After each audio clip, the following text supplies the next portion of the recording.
You've been studying English for ages, but you still feel like you're not quite there. It's a common problem, you know? Let's talk about why that might be happening. Exactly. It's frustrating. You put in the effort and don't see the results you want.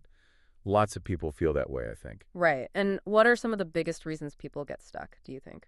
Well, often it's not about natural talent or anything. It's more about how you're actually studying. Are you actively using the language or just passively reading stuff? That's a great point. Active practice is definitely key.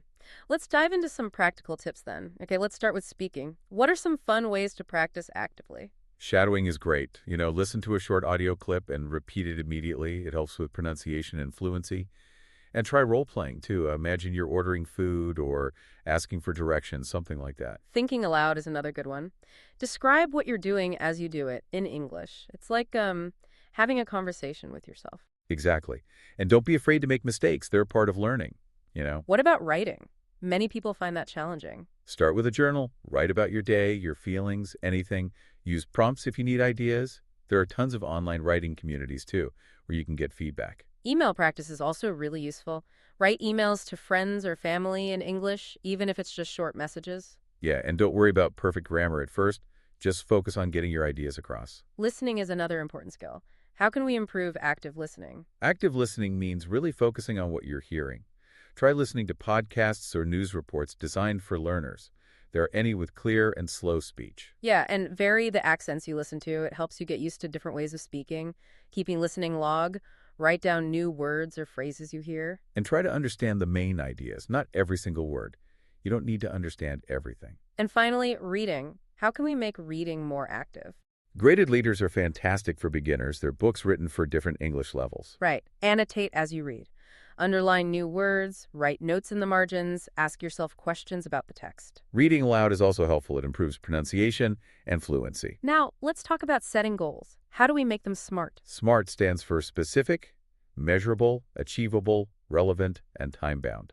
So instead of I want to improve my English, a SMART goal would be I will be able to understand a simple news report in English by the end of the month.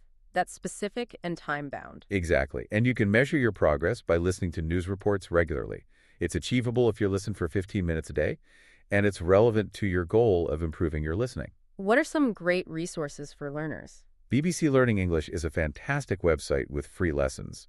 VOA Learning English offers simplified news. YouTube is a goldmine. Search for channels like English with Tracy. They have podcasts specifically for learners.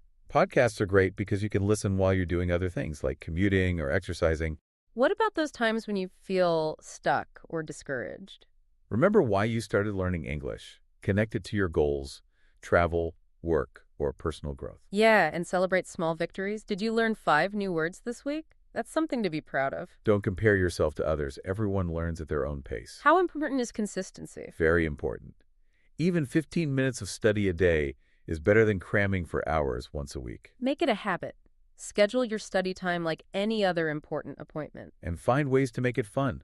Listen to music you enjoy, watch movies you like. How do we identify and address our weaknesses? Think about what you struggle with most. Is it speaking, listening, reading, or writing? Then focus your efforts there. If you struggle with listening, listen more. If it's vocabulary, learn more words. Use different resources to practice each skill. What about motivation? How do we stay motivated? Find a language partner.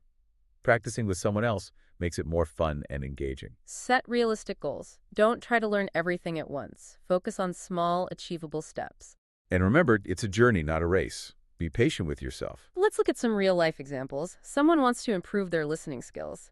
How can they make a SMART goal? They could say, I will listen to a 15-minute English podcast every day for 1 month, and I will write down 5 new words each day. Perfect. That's specific, measurable, achievable, relevant, and time-bound. And they can track their progress easily.